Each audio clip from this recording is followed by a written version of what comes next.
우리 함께 성경 보도록 하겠습니다. 성경은 마태복음 5장 1절로 12절의 말씀입니다. 성경 마태복음 5장 1절로 12절의 말씀 제가 한 절 읽고 여러분들이 한 절 읽고 교독하도록 하겠습니다. 예수께서 무리를 보시고 산에 올라가 앉으시니 제자들이 나오는지라. 심령이 가난한 자는 복이 있나니 천국이 그들의 것이며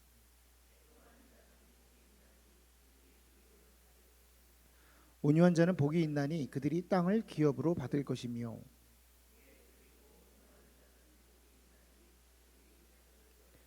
긍휼히 여기는 자는 복이 있나니 그들이 긍휼히 여김을 받을 것이며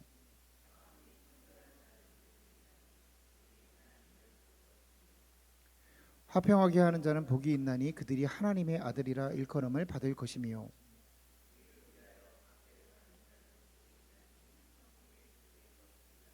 나로 말미암아 너희를 욕하고 박해하고 거짓으로 너희를 거슬려 모든 악한 말을 할 때에 너희에게 복이 있나니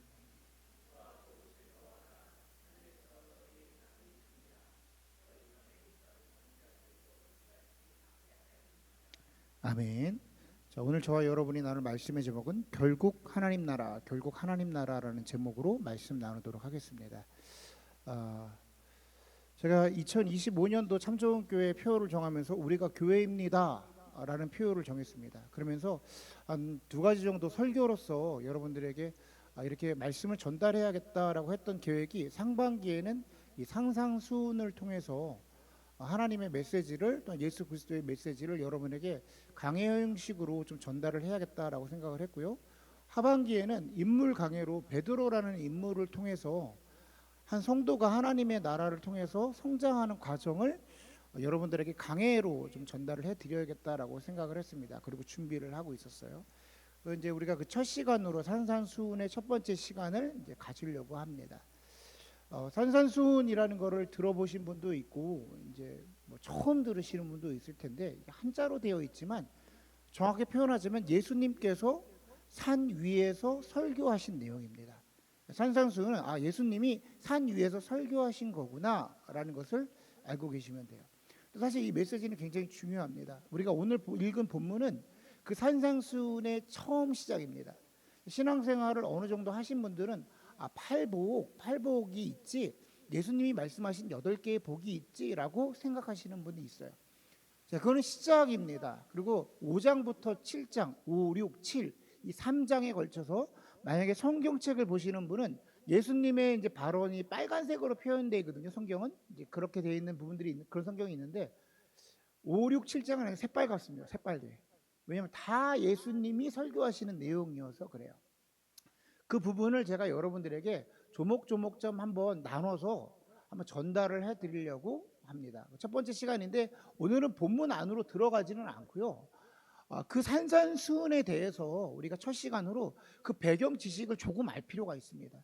왜 우리가 이걸 다뤄야 하고 이게 무슨 의미가 있는지를 좀 알 필요가 있는 것이죠. 사실은 성경 안에서 산산수훈은 굉장히 중요합니다.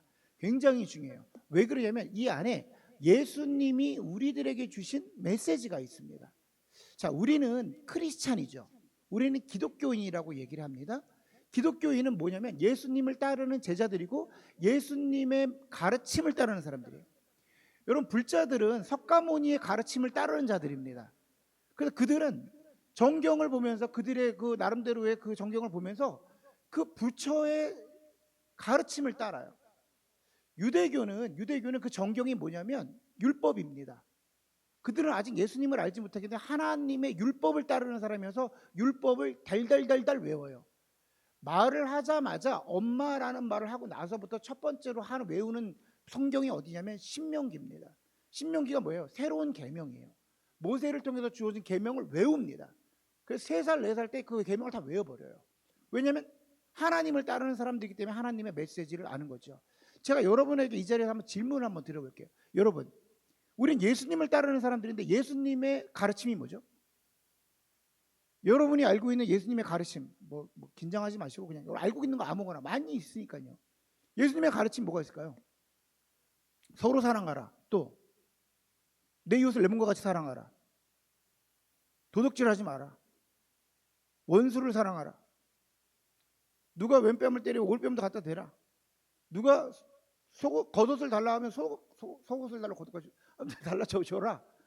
우리를 가져가면 심리까지 가져라. 손대접 받기를 원하면 먼저 손대접하라. 보물을 이 땅에 쌓아두지 말고 하늘에 쌓아두라.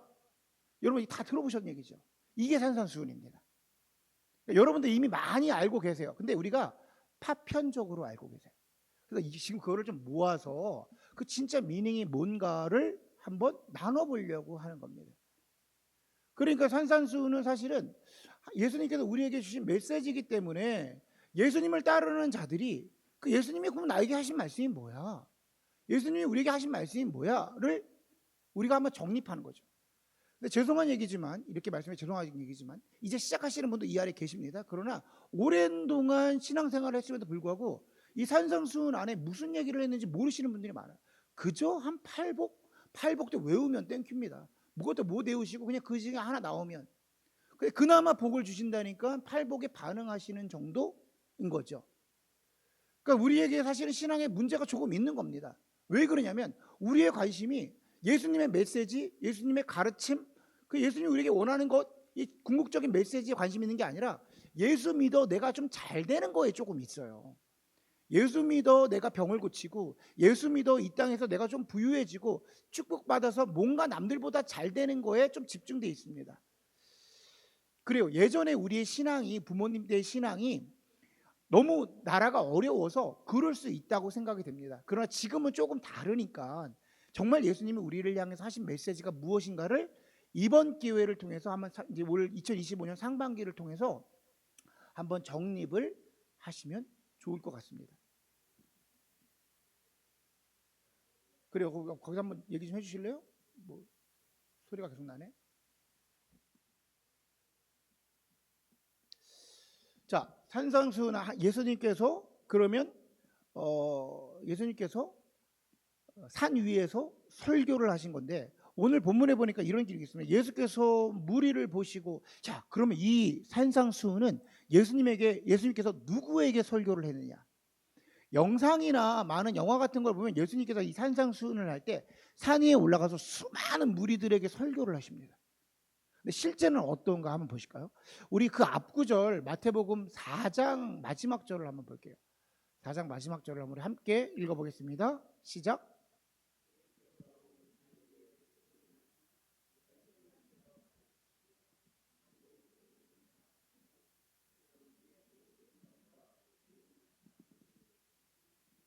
그 소문이 온 시리아에 퍼지니라. 사람들이 모두 앓는 자, 각 병에 걸리면서 고통당하는 자, 귀신 들린 자, 간질하는 자, 중풍병자들을 데려오니 그들이 고치더라. 갈릴리 데가볼로와 예루살렘과 유다와 요단강 건너편에 수많은 무리가 따르니라. 아멘. 여러분 성경을 읽을 때 성경에서 신약 성경에 들어와서 성경이 구분하는 단어가 하나 있습니다. 뭐냐면 예수님을 중심에 두고 무리와 제자로 나눠요.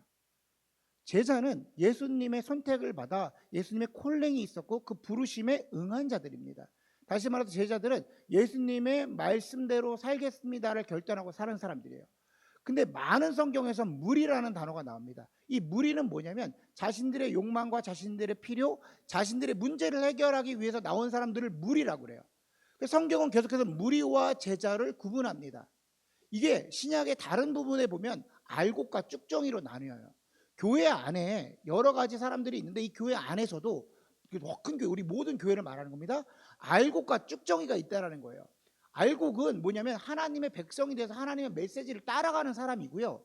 쭉정이는 그것과 상관없이 내가 이 땅에서 잘 되고 싶어하는 사람들, 예수를 통해서 내가 잘 되고 싶은 사람들인 거예요. 예수님을 믿는다라는 건 뭐냐면 내가 앞으로 나의 삶이 아니라 예수를 위해 살겠습니다라고 고백하는 게 예수를 믿는 거예요. 그런데 수많은 사람들이 그게 아니라 예수를 통해서 내가 잘 되기를 원합니다라고 교회에 온 사람들을 무리 쭉정이라고 표현을 하는 겁니다. 자, 오늘 본문에 보니까 이제 산상수훈 설교를 시작하시는데 성경에 보니까 예수님이 누구에게 설교를 하고 있느냐 자세히 보면 이런 겁니다. 그 앞절에 예수님께서 병자들을 고치시는 거예요. 문제를 해결하시는 겁니다. 배고픈 자에게 떡을 주고 병든 자에게 병을 고쳐주고 안진병이를 일으키시고 눈먼 소경을 눈을 뜨게 하는 겁니다. 중풍병자의 공을 고쳐요. 사실은 당시의 시선으로는 말도 안 되는 일이 벌어지고 있는 겁니다. 근데 여러분 이렇게 생각해 볼게요. 예수님이 병자를 왜 고치십니까? 예수님이 병자를 왜 고치세요? 우리는 뭐에 관심이 많냐면 예수 믿으면 그 병 고쳐진다니까. 너 암 걸렸어? 너 무슨 병자가 있어? 불치병이 있어? 예수 믿으라면 병 고쳐진다니까. 근데 우리 가만히 생각해줘. 뭐 이런 얘기하는 거 싫어하시겠지만 또 우리 목사님 또 튀어가지고 완전 튀어가지고 이런 얘기 계속 하는데, 자, 예수님이 병을 왜 고칩니까? 고치실 이유가 뭐예요? 우리는 아플 때 병을 고쳐달라고 예수님이 기도를 해요. 예수님이 병을 왜 고칠까요? 이 말은 무슨 뜻이냐면 예수님 입장에서 우리는 병을 고쳐야 되고 안타까운 일이 벌어졌지만 예수님은 지금 이 병자를 고쳐주면 무슨 일이 벌어지냐면 안진병이를 일으키시잖아요. 중풍병을 고쳐주잖아요. 근데 예수님 알고 계세요. 이 사람이 어차피 죽어. 어차피 죽는다라는 거예요. 예수님 입장에서는 이 병이 고쳐지는 것보다 그가 죽어서 하늘나라에서 함께 지내는 게 훨씬 더 유익하죠. 예수님은 시간의 그 굴레 아래 사시는 분이 아니기 때문에 시간 밖에 계시잖아요. 우리는 길게 살아봤자 70, 80, 90밖에 못 산단 말이에요. 그러니까 우리는 죽는단 말이야. 그게 안타까울 수 있으나 하나님은 영원한 시간대에 계시기 때문에 우리가 죽어서 하나님과 영원히 함께 사는 거예요. 그래서 고쳐주실 이유가 별로 없어요. 예수님 입장에서는. 자, 이렇게 생각해 봅시다. 우리 어머니가 우리 어머니 이거 들으시다가 또 경계하실라. 75세시에요. 75세신데 암에 걸리셨어요. 우리 기도를 합니다. 하나님, 우리 어머니 낫게 해주세요. 낫게 해주세요. 예를 들어서 지금 다 나셨어. 다 나셨는데 다 나가지고 내년에 폐렴이 걸리셔서 돌아가셨어. 우리 얼마나 안타까우십니까? 암을 낫게 해달라고 기도해 주셔서 하나님이 낫게 해주셨는데 다음 연도에 폐렴으로 죽었다고. 그게 우리 인생이라는 겁니다. 하나님께 이 문제를 해결해 주세요. 이 문제를 해결해 주세요 했는데 우리가 그 병에서 다 낫는데 지나가는 길에 교통사고로 죽을 수 있다고. 병을 고치는 건 하나님 입장에서 별일이 아니에요. 근데 하나님이 병을 고쳐주시는, 예수님이 지금 병을 고쳐주시는 거야. 왜? 본문에 정확하게 나옵니다. 사정에 천국 복음, 하나님의 복음을 전파하기 위해서 병을 고쳐주신 거예요. 여러분 이거 잊지 마십시오. 예수님이 이 땅에 오셔서 병을 고쳐주신 이유는 한 가지예요. 하나님의 나라가 임하게 되면 그 땅은 병이 없는 곳이야, 눈물이 없는 곳이야, 문제가 없는 곳이야. 그래서 그것을 보여주기 위해서 병자를 고쳐주셨더니 무슨 일이 벌어졌냐면 그들이 그거에는 관심이 없고 천국 복음에는 관심이 없고 나의 병이 낫기를 원한다는 소문이 퍼져서 이제는 유다 땅 전체의 사람들이 예수님을 다 몰려오는 거예요. 자기의 필요를 찾기 위해서, 자기 필요를 해결하기 위해서 예수님을 찾아온 겁니다. 그게 산상수훈의 시작이에요. 그래서 산상수훈 5장 1절을 보면 이렇게 기록을 합니다. 예수께서 무리를 보시고, 그 무리를 보신 거예요 지금. 그리고 산에 올라가 앉으시니 제자들이 나오는지라. 이게 굉장히 중요한 부분입니다. 산상수훈은 예수님을 알고 있는 모두에게 하신 얘기가 아니에요. 그 제자들에게 얘기를 하신 겁니다. 너네들이 오해가 있는 것 같은데, 나를 믿고 이렇게 축복받고 이 땅에서 잘 되려고 오해를 하고 온 것 같은데 그게 아니라 내가 지금 너희에게 전해주고 싶은 건 하나님의 나라가 임하면 어떻게 되는지를 이야기해 주는 거야 라면서 팔복을 얘기합니다. 그러니까 팔복은 이 땅의 것이에요? 아니면 하나님 나라의 것이에요? 팔복은 철저히 하나님의 나라일 겁니다. 근데 아직도 설교를 할 때 많은 설교자들이 하나님에게 복을 받으면 어떻게 되는지를 얘기해요. 이 땅에서 얼마나 내가 잘 먹고 잘 사는지를 얘기한단 말이야. 그런 복음이 아니라는 겁니다. 그러니까 이 산산수훈 속에서 가장 중요한 단어는 무엇이냐면 하나님의 나라입니다. 여러분, 우리는 예수를 믿으면서 하나님의 나라가 주어진 사람들이에요. 그러니까 만약에 예수를 믿고 우리에게 축복이 있고 우리에게 유익한 점이 있다면 한 가지는 지금 이 순간 여러분 마음 가운데에 하나님의 나라가 임해야 되는 거예요. 그걸 지금 누리고 살아가셔야 되는 거예요. 그걸 누리지 못한다? 지난주에 제가 설명한 것처럼 불안이 찾아오고 있나? 불안으로 우리 엄습해 있다? 두렵다? 그러면 하나님의 나라가 깨어진 거예요. 물론 지금 이 땅에서 우리는 육체를 입고 살아가기 때문에 하나님의 나라가 임할 때도 있고 그 하나님의 나라가 깨어질 때도 있습니다. 중요한 건 그때 붙잡아야 하는 말씀이 이 산산수훈이라는 거예요. 그러면 예수님께서 나에게 하신 말씀의 진짜 의미가 무엇인가를 찾아보는 것이죠. 여러분, 이제 우리 영어 단어 중에 메타포라는 게 있습니다.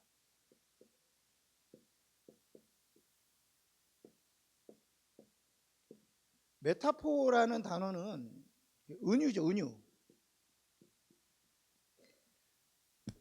은유.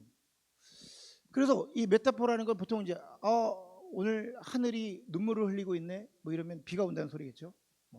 길 가다 이런 사람 만나면 좀 조심하셔야 되는데, 뭐 하늘에서 지금 하늘이 울고 있어, 그러면은 막 비가 내린다는 소리, 은유를 하는 겁니다.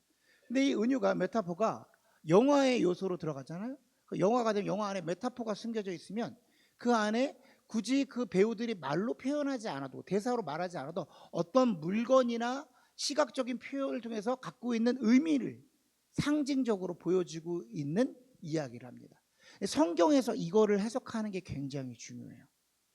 자, 성경을 해석할 때 여러분들에게 이제 전해드리고 싶은 말 중에 아주 중요한 말이 하나 있습니다. 성경을 여러분들이 앞으로 계속 읽어갈 때 성경 해석의 첫 번째 키워드가 뭐냐면, 성경은 우리를 위해 기록되었지만 우리에게 쓰여지지 않았다. 이거 한번 따라 볼까요? 성경은 우리를 위해 기록되었지만 우리에게 쓰여지지 않았다. 무슨 소리냐면, 성경은 우리에게 하나님이 그 메시지가 전달되는 하나님의 백성에게 주어진 건 마찬가지죠. 맞지만 당시에 성경이 기록될 때 우리에게 쓴 건 아니에요. 성경이 기록된 사람은 당시에 예수님 시대에 기록되었던 사람들인 겁니다. 그렇기 때문에 당시의 입장에서 성경을 봐야 돼요. 가끔 가다가 목사님들이 성경을 이 메타포로 푸시는 분들이 있어요. 성경 안에 있는 그 숨은 의미를 가지고 얘기합니다. 그럴싸해. 우리가 막 호쾌합니다. 근데 영화가, 진짜 재밌는 영화가 어떤 영화냐면요, 스토리 라인이 탄탄하고 영상미가 탄탄한 영화가 재밌는 영화예요. 근데 그 안에 메타포가 숨겨져 있으면 더 의미가 있는 겁니다. 여러분, 이 메타포가 우리가 많이 본 영화 중에 그 영화 뭐죠? 그 송강호 나왔던 거? 미나리 말고 기생충. 감사합니다. 기생충 영화 보면 메타포가 많이 숨겨져 있어요. 보이지 않게 카메라 라인에 뭐 선이 있어가지고 선을 넘으면 안 되고, 뭐 이런 의미들이 막 숨겨져 있습니다. 기생충 안에 이런 의미가 있는 거야? 지하실을 내려갈 때마다 이런 의미가 있는 거고, 불이 켜질 때마다 그런 의미가 있는 거야? 나중에 알면 재밌는데 사실 메타포를 하나도 몰라. 그런 거 하나도 몰라도 기생충은 재밌는 영화예요. 그러니까 사람들에게 관심을 갖는 겁니다. 무슨 소리냐면, 메타포가 아무리 중요해도 원래 본질을 상하게 하면 그 좋은 영화가 아닌 거예요. 그러니까 아무것도 몰라도 돼. 그런데 그 안에서 알면 더 재밌는 일들이 벌어지는 거예요. 그래서 제가 메타포를 설명할 건데, 지금부터 성경의 메타포를 설명할 건데, 성경은 2000년 동안 쓰여진 책입니다. 그리고 저자가 한 40명 정도가 돼요. 그러니까 만약에 누군가가 의도를 가지고 성경을 작가가 쓰지 않았잖아. 그러니까 개개인이 성경 안에 메타포를 집어넣지 않은 거예요. 오늘 본문에 보면 마태복음을 쓰면 마태고요. 당시 1세대 때에 성경을 썼던 사람들은 제자들이 많고, 그게 바울 같은 인물입니다. 그런데 우리가 알고 있는 베드로라는 인물을 보시면, 베드로는 성경의 기록으로 그가 배우지 못한 사람의 기록이 돼요. 그러니까 우리가 아무리 배우지 못했다 하더라도 우리는 베드로보다 많이 배운 사람들이에요. 근데 그 베드로가 글을 쓴 겁니다. 그러니까 무슨 소리냐면, 우리가 베드로의 관점에서 글을 봐야 되는 거예요. 성경을 읽을 때 가끔 가다가 목사님들이 설교를 하는데 어려운 얘기를 할 때가 있어요. 이 의미가 원래 이런 뜻입니다. 여러분 모르셨죠? 아니에요. 제가 얘기해 드릴게요. 당시에 1세대 때 사람들에게 메시지를 주신 게 예수님의 메시지예요. 그러니까 못 배운 사람들, 글도 모르는 사람들에게 예수님이 입으로 하신 말씀입니다. 거기에 숨은 의미를 막 있어가지고 그들이 이해하지 못하는 걸 말씀하셨다? 그럴 리 없습니다. 그럴 리 없어요. 그러니까 성경을 읽을 때 표면적으로 여러분들이 이해하시는 것 있죠. 그게 첫 번째로 이해가 되는 겁니다. 그게 잘못된 게 아니에요. 두 번째는 그 이후에 이 메타포는 누가 숨겨놨냐면 성령님이 숨겨놓습니다. 무슨 소리냐면, 성령의 감동으로 성경이 쓰여졌기 때문에 성령님이 그 2000년 동안 성경을 기록하면서 그 안에 흐름을 준비해 놓는 거예요. 그 흐름 가운데에 이 산상수훈이 어디에 있는지를 제가 여러분들에게 지금 설명해 드리려고 그래요. 조금 뭐 거창했지만 왜 산상수훈이 중요한지를 이야기해 드리는 거예요. 여러분, 성경은 구약 성경과 신약 성경으로 나눠져 있어요.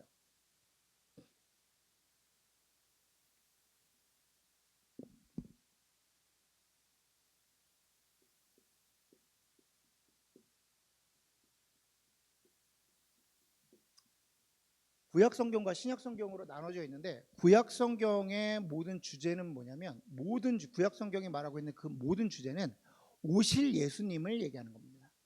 오실 예수님에 대해서 기록을 한 거예요. 철저하게 예수님을 향해서만 기록한 거기 때문에 이 예수님이 오셔야 구약이 완성이 되는 겁니다. 메시아를 향해서 쓰여진 책인 거죠. 그리고 신약은 뭐냐면 오신 예수님과 다시 오실 예수님을 위해서 쓰여진 책이 신약 성경이에요. 그래서 이 구약 성경과 신약 성경에는 같이 매칭을 해서 가는 게 있습니다. 구약 성경은 오실 예수님에 대한 이야기인데 그 중에 가장 중요한 사건이 뭐냐면 출애굽이에요.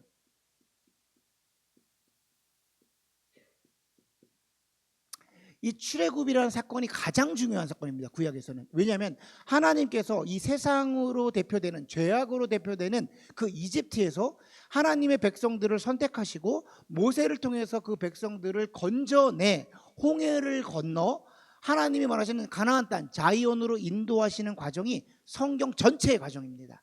우리를 향해서도 마찬가지고 구약 성경에도 마찬가지예요. 하나님이 우리에게 무언가를 알려주시고자 한다면 바로 출애굽 사건입니다. 내가 6월절 예수 그리스도의 보혈의 피, 어린 양의 보혈의 피로서 너희를 건져내서 나의 백성으로 삼아서 영원한 나의 나라에 들어가게 할 거야. 지금도 우리를 향해서 하시는 말씀이 그 말씀이에요. 그러니까 이 구약과 신약 가운데에 숨겨져 있는 메타포를 찾으셔야 되는데, 구약의 이 출애굽 사건의 시작을 보면 누가 등장을 하죠? 모세가 등장을 합니다. 여러분, 모세를 통해서 하시잖아요. 모세가 태어나서 어느 상자 안에 들어가죠? 갈대 상자 안에 들어가죠. 갈대 상자 안에. 예수님이 태어나서 어느 상자 안에 들어가죠? 말구유에 들어가십니다. 이게 원어로. 예수님이 어디 태어나시면 모세가 갈대 상자에 태어난, 모세는 예수님을, 구약의 예수님을 표상하는 인물이거든요. 갈대 상자 안에 들어가고 예수님은 말구유 안에서 태어나십니다. 그 박스 안에 태어나신 거예요. 그러고 나서 모세가 어디로 가죠? 당시에 바로 왕이 모든 아이를 죽이려 해서 갈대 상자를 타고 애굽으로 들어갑니다. 여러분, 예수님이 태어나고 나서 베들레헴에서 어디로 이동을 하시죠? 애굽으로 가십니다. 성경에서는 그 맥락을 그대로 얘기하는 거야. 아이를 데리고 그 기록을 보면 애굽으로 내려가서 내가 너희를 부를 때까지 거기에 있으라고 말씀을 하세요. 그러고 나서 성인이 돼서 성장을 해서 그 애굽에서 올라옵니다. 그리고 모세 또한도 애굽에서 자라납니다. 그러고 나서 예수님이 무엇을 하시면, 하나님께서 이 모세를 통해서 이제 이스라엘 백성들을 데리고 홍해를 건너는 사건을 벌이죠. 이 홍해를 건너는 사건을 고린도전서에서 바울은 뭐라고 표현하면 이스라엘 백성들이 홍해에서 세례를 받았다라고 표현합니다. 세례라는 건 뭐냐면 나는 이제 죽고 내가 새롭게 태어나는 건데, 이제 나의 모습은 죽고 세상의 나의 모습은 죽고 예수 그리스도 하나님의 자녀로서의 다시 태어난다가 홍해를 걷는 사건이에요. 여러분, 가만히 한번 생각해 볼까요? 미국의 역사가 몇 년인 줄 아십니까? 250년이에요 지금. 미국의 역사가 250년인데 우리가 여기서 자녀를 기르고 한 2대만 지나면 자녀들이 뭐라고 말하면 나는 아메리칸이라고 해. 나 미국인이라고 말해서 내가 왜 한국말 해야 돼? 난 미국인이야 엄마, 나 미국인이야 아빠, 이런 얘기 한단 말이에요. 실제 우리 많이 보잖아. 3대만 지나가도 미국인들입니다. 여기는 가만히 생각해보세요. 미국은 미국인들이 없었잖아. 원래 미국인들은 아까 말한 인디언들이었잖아요. 네이티브 아메리칸들이었잖아요. 그렇지가 않은데 여기 미국에서 영국에서 오고 유럽에서 왔는데 지네들이 다 미국인들이래. 250년만 지나도 자기들이 미국인이라고 생각한단 말이에요. 그런데 노예 생활을 몇 년 동안 하냐면 400년 동안 합니다. 400년 동안 노예 생활한 이스라엘 백성들은 어땠을까요? 뿌리까지 뿌리까지 애굽인이에요. 세상 사람들인 거야. 하나님이 왜 홍해를 거치게 하셨냐면 그 홍해를 통해서 자신들이 가지고 있던 이집트의 문화, 세상의 관념, 세상의 개념들을 다 지워버리시고 이제 하나님의 백성으로 만들어버리겠다는 세례를 준 겁니다. 그게 시작점인 거야. 예수님이 그렇게 돌아오셔서 처음으로 사역을 시작하실 때 뭘 하시죠? 세례 요한에 가서 세례를 받습니다. 예수님은 세례를 받을 인물이 아니셨어요. 근데 세례를, 성경은 지금 그 얘기를 해주고 있는 거예요. 왜? 이스라엘 백성들의 모습을 그대로, 구약을 그대로 실현하기 위한 모습을 보여주는 겁니다. 세례를 받으시고 나서 어디 갑니까? 성령의 이끌림을 받아서 광야로 가셔서 40일 동안 시험을 당하십니다. 그리고 나서 세례를 통과하고 홍해를 통과하고 나서 이스라엘 백성 어디 가죠? 광야에 들어가게 되죠. 그때부터. 그리고 40년 동안 광야 생활을 합니다. 지금 상징적으로 같은 얘기를 하고 있는 거예요. 그러고 나서 광야 생활 가운데 예수님은 그 그 40일 금식으로 광야에서 시험을 당하고 지나가서 나온 데서 간 데가 어디냐면 오늘 본문에 나와 있는 산상수훈하러 산에 올라가시는 거예요. 그 전에 무슨 일이 있냐면 그 전에 베드로를 만나십니다. 지금 5장과 4장 사이에 베드로를 부르시는 장면이 나와요. 하나님의 백성을 부르시는 거예요. 자, 지금 이 맥락을 아시겠죠? 그러고 나서 이스라엘 백성들은 홍해를 건너고 나서 광야 생활 가운데에 시내산에 도착하고 시내산에서 하나님의 말씀을 받습니다. 그게 율법이에요.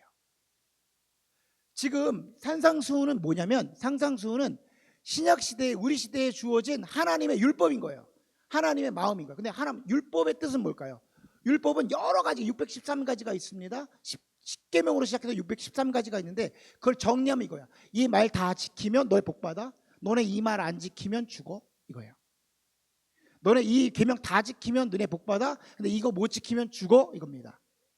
그러니까 율법은 미완성됐어요. 완성되지 않아요. 템포럴리에요. 뭐가? 예수님이 오실 때까지. 예수님이 오시면 이 율법이 완성됩니다. 그 산상수훈이 완성된 거예요. 뭐로? 십자가로 완성이 돼요. 십자가로 완성되면 이 말씀이 하나님의 말씀이 완성된 말씀이 우리 가운데 돌아오게 돼요. 그럼 그걸 무엇을 보냐면 출애굽 사건 때에 하나님이 시내산에 임하게 됩니다. 자, 실제로 출애굽을 해서 시내산에서 하나님의 말씀을 받을 때까지의 날짜가 50일입니다. 50일이에요. 50일 날 시내산에서 계명을 받고 나서 무슨 일이 벌어졌냐면 그 앞에서 금송아지를 만들었던 사람들이 하나님께 형벌을 받아 3,000명이 죽습니다. 성경에 기록을 보면 그 자리에서 3,000명이 죽어요. 그런데 성경에서 이 50일이 뭐죠? 예수님이 돌아가시고 또 다른 보혜사를 너에게 줄게 오순절 때 하나님이 그들에게 임합니다. 하나님이 오순절에 성령이 하나님이 임하신 거예요. 동일하게 성령이 임하고 나서 베드로가 설교를 할 때 3,000명이 살아납니다. 동일한 맥락. 3,000명이 죽었고 3,000명이 살아납니다. 뭐냐면 예수 그리스도의 말씀이 예수 그리스도의 보혈의 사건이 그 중간에 있는 거예요. 예수님이 우리에게 계시니 하나님의 말씀이 때로는 우리가 지키지 못했을 때 죽음으로 다다르는 말씀이었으나 예수 그리스도의 십자가의 보혈로 인해서 우리가 이제 살아나는 메시지인 거야. 그 말씀을 들을 때 우리 삶 가운데 우리 영이 살아나고 우리의 삶이 살아나고 이 땅 가운데 하나님의 나라로 살아가는 일들이 벌어지는 겁니다. 이게 성경이 말해주고 있는 메타포예요.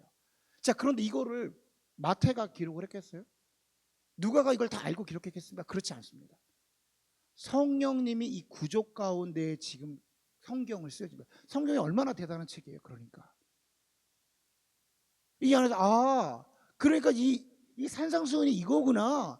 예수 그리스도가 지금 십자가에 못 박혀 돌아가시면 우리가 구원을 얻었잖아요. 그런데 사실은 이 구원이라는 거는 우리의 관점이에요. 우리는 관심이 많잖아. 예수 믿어 그럼 구원받아.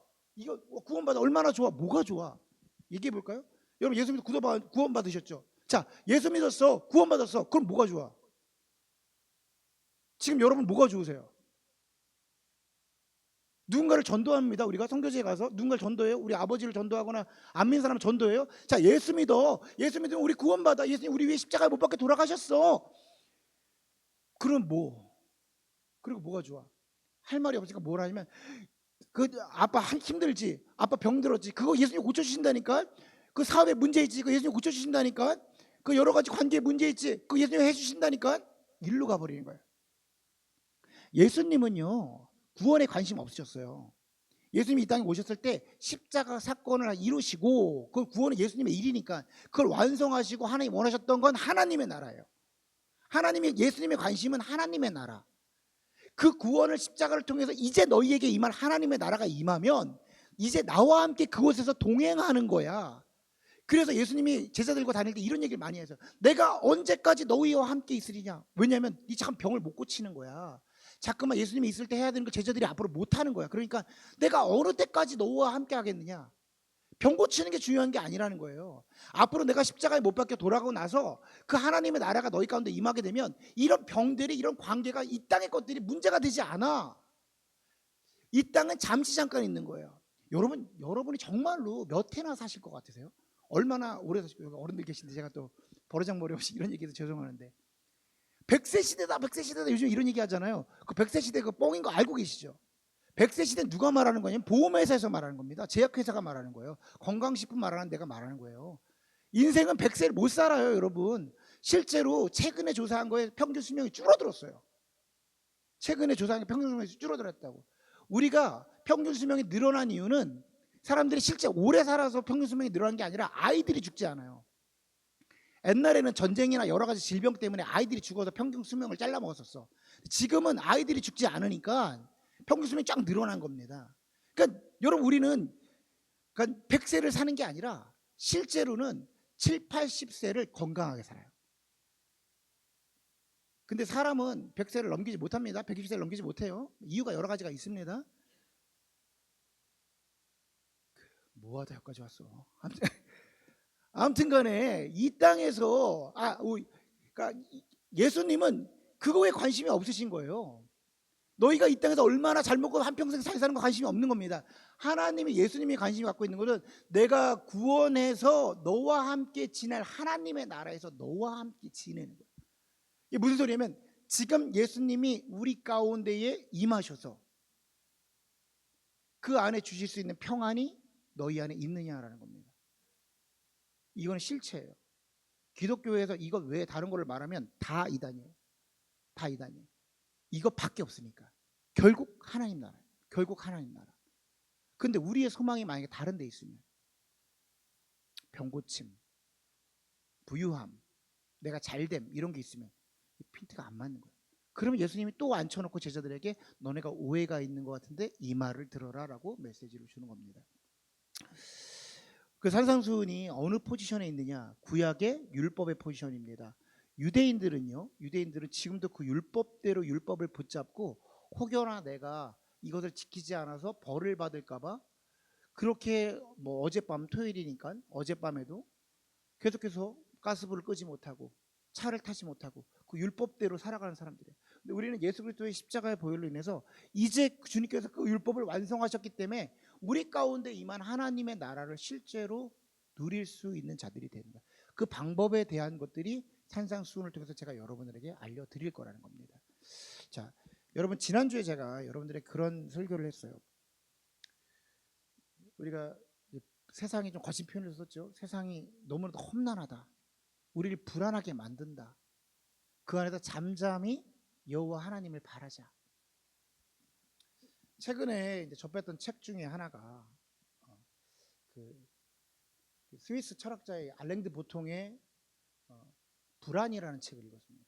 다 읽지는 못하고 필요한 키워드만 읽었었는데 그 제가 예전에 이제 설교를 통해서 했던 얘기 중에 하나가 지금 이 시대가 갖고 있는 모든 불안의 원인은 그 알랭드 보통을 뭐라고 얘기했냐면요, 상대적 박탈감에서 온다고 해요. 상대적 박탈감, 상대적 열등감에서 모든 불안이 온다라는 거예요. 그 불안의 원인을 그 사람이 한 문장으로 이렇게 얘기했어요. 어느 날 나와 동등되다고 생각했던 사람이 나보다 앞서갈 때 우리는 불안을 느낀다. 그게 이 땅의 불안인 겁니다. 이게 무슨 소리냐면 우리는 세상에서 이런 교육을 받아요. 돈을 이만큼 얼마 정도 모으면 행복할 거야 라고. 그럼 안전할 거야. 그래서 내가 이 단계에 있는데 여기서 이 단계에 살아가고 있는데 돈을 이 정도 모으면 우리는 지금보다 행복할 거야. 안전할 거야. 여행도 갈 수 있고 집도 살 수 있고 좋은 차도 사니까 난 행복할 거야. 세상이 우리에게 얘기해 줍니다. 근데 이 단계를 딱 가잖아요. 그러면 이 동네 대장님을 만나. 이 동네 대장님을 만나요. 그 이 동네 대장님을 만나는 순간 내가 찐따가 되는 거야. 뭐야? 여기 오면 행복할 줄 알았는데 내가 찐따였네? 나를 자각하는 거지. 그 이 동네 대장님이 얘기하는 거야. 이 정도 올라오면 행복해. 올라갑니다. 이 동네 올라갔어. 그랬더니 이 동네 대장님을 만나는 거야. 이 동네 대장님을 만나는 순간 내가 찐따인 거야. 나는 사실은 이 정도면 행복했는데, 행복할 줄 알았는데 여기 가니까 내가 찐따인 걸 알게 된 거지. 나와 상관없이 상대적인 거, 상대적인 거. 나는 오늘 행복했었는데 이 사람을 만나니까 내가 오늘 불행한 거야. 오늘 아침에 내가 세수를 하고 샤워를 하고 머리를 했는데 내가 거울 보니까 괜찮아. 밖에 나가는데 진짜 이쁜 여자를 만난 거야. 내가 오징어인 걸 발견한 거지. 그때부터 불행한 거야. 우리의 불안은 거기서 온다라는 거예요. 참. 근데 맞는 말이잖아. 왜 맞는 말인지 아십니까, 여러분? 우리가 지금 어디 사는지 아세요? 미국에 살아요. 미국이 어떤 나라예요? 전 세계가 모두 미국에 오고 싶어 하는 거야. 여기서 살고 싶어 하는 거야. 우리 여기 살아. 우리 여기서 누굴 만나요? 나보다 조금 잘 사는 그 언니 만났어. 나보다 조금 잘 사는 그 형님 만났어. 찐따야 내가. 이 안에서 괴로운 거야. 나는 왜 이러고 살아? 이게 지금 우리를 얘기하는 거예요 다. 근데 이게 어디서 오냐? 이게 어디서 오냐? 인본주의에서 오는 인본주의. 인본주의라는 건 뭐냐면 절대자이신 하나님이 빠진 문학입니다. 절대자이신 하나님이 빠진 인간이 만들어 놓은 사회를 인본주의라고 말해요. 하나님이 절대자이신데 절대자이신 하나님이 빠지니까 모든 게 상대성으로 바뀌는 거야. 모든 게 상대적인 거야. 우리의 인생 가운데에 불안이 찾아오는 이유는 다 그거라는 거야.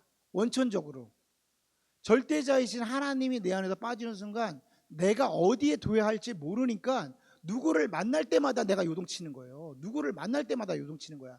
이 사람보다 내가 좀 건강한 것 같은데 나보다 더 건강한 사람 만나면 병원에서 조금 어떤 소식을 들으면 불안해지는 거야. 내가 이 정도를 이뤄놓은 것 같은데 사실은 또 내가 갑자기 죽으면 어떡하지? 불안한 거야. 그 모든 불안함이 상대적인 거라는 겁니다. 근데 이 절대자이신 하나님이 우리 가운데 거하게 되면 그게 곧 하나님의 나라거든요. 내 마음 가운데 중심에 내가 있는 게 아니라 하나님이 나의 왕 되시고 하나님이 나의 하나님 되시고 그 하나님을 쫓아가면서 하나님의 나라를 이 땅 가운데 살아낼 때 진정한 평안이 우리에게 임하게 되는 거예요. 이 평안을 경험해야 되는 겁니다. 여러분 저는 뭐 일론 머스크는 하나님 믿는 것 같으니까 삼성의 이재용 회장이라고 칩시다. 삼성 이재용 회장 정말 돈 많은 사람이잖아요. 부자일 거 아니야. 제가 장담하건대 제가 그 사람보다 행복합니다. 저는 다음 달 페이먼을 고민해야 할지는 모르겠지만 저는 장담하건대 그 사람보다는 행복합니다. 왜냐? 그 사람은 정말 많은 걸 가졌을 거예요. 제가 상상도 못한 걸 가졌을 거예요. 근데 그 사람은 불안할 겁니다. 왜냐하면 그 안에 절대자이신 하나님이 없으니까. 아마 이재용 회장님은 뭐 디테일한 건 모르겠지만 일론 머스크를 만나는 순간 그 사람은 오징어입니다. 최소한 일론 머스크를 만날 때 자기가 찐따인 걸 알게 될 겁니다. 근데 저는 일론 머스크 만날 때 찐따이지 않아요. 하나님의 사랑하는 자녀입니다. 왜냐하면 지금 내 마음 가운데 그 평안을 누리니까. 교회가 줄 수 있는 메시지는 이거 하나입니다. 결국 하나님 나라. 결국 하나님 나라. 정말 교회를 다녀서 여러분들이 잘 되실 거라고 생각하십니까? 오늘 구절의 마지막 구절 한번 볼까요? 11절 12절 한번 볼까요? 상상순의 마지막 구절, 그 팔복의 마지막 구절 한번 읽어보겠습니다. 시작.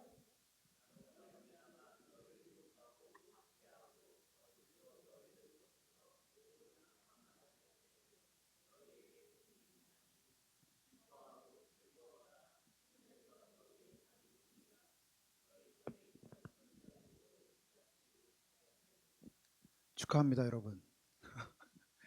이게 뭐예요? 하늘의 메시지를 주시는데 뭐라고 말하냐면 너네들 욕먹을 거야? 엄청나게 박해받을 거야? 복이 있을 거다 이놈들아, 이렇게 말씀하시는 거예요. 너네 선배들 다 그랬어. 어떻게 이 메시지를 보고 앞에 팔복을 얘기하면서 이 땅에서 잘 될 거를 얘기하죠? 하나님 정확하게 얘기하잖아요. 이 땅에서 안 된다니까요. 여러분 예수 믿으면 암에 안 걸리나요? 우리 솔직히 말해봅시다. 우리 사랑하는 제가 제일 사랑하는 우리 원로 목사님 암으로 돌아가셨어요.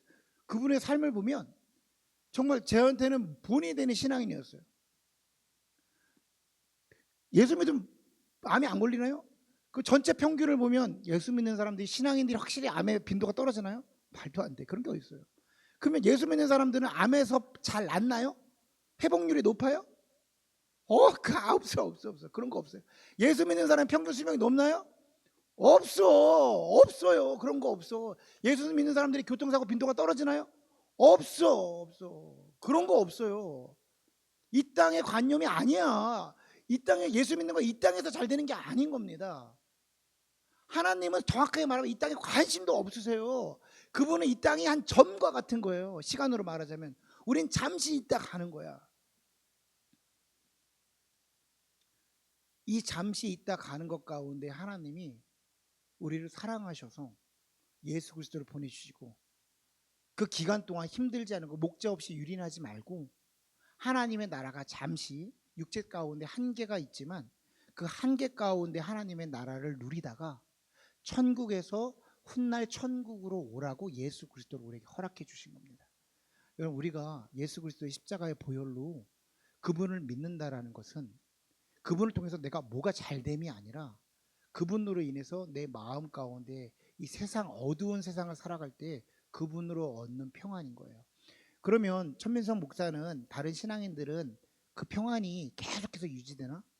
그렇지 않습니다. 우리의 평안은 사실은 깨어집니다. 여러 가지 일들로. 그때그때마다 우리가 지난주에 말한 것처럼 잠잠히 멈춰서서 하나님의 얼굴을 구하는 거예요. 우리에게 불안이 다가올 때가 있습니다. 우리에게 여러 가지 인생 가운데 어려움이 다가올 때가 있어요. 그때 우리가 어떡하지 불안으로 끝까지 가는 게 아니라 그때 멈춰 세워서 예수 그리스도께서 우리를 향해서 행하신 일을 묵상하고 선포하는 겁니다. 주님이 예수 그리스도의 십자가에 못 박혀 돌아가심으로 내가 하나님의 자녀가 되었고 그로 인해서 나에게 하나님의 나라가 임한 거야. 그리고 나는 하나님의 나라 가운데 거할 거야 라고 선포하는 겁니다. 처음엔 그게 쉽지 않아요. 근데 계속해서 선포할 때 우리에게 보내주신 보혜사 성령님, 우리를 도우시는 성령 하나님으로 인해서 그 영광 가운데 그 하나님의 평안 가운데 놓이게 되는 겁니다. 바라기는 앞으로 이제 한 상반기 동안 상상수훈에 대해서 이야기를 하게 될 텐데 여러 가지 많은 이야기를 하게 될 겁니다. 팔복도 다루고 실제적으로 이제 하나님이 예수님이 말씀하셨던 율법도 다루게 될 텐데 그 안에서 모든 개념이 다 하나님의 나라를 말하고 있구나를 깨달으시고 실제로 그 하나님의 나라를 경험하시는 저와 여러분이 되기를 간절히 소원합니다. 아멘. 우리 이 시간에 함께 찬양 부르시고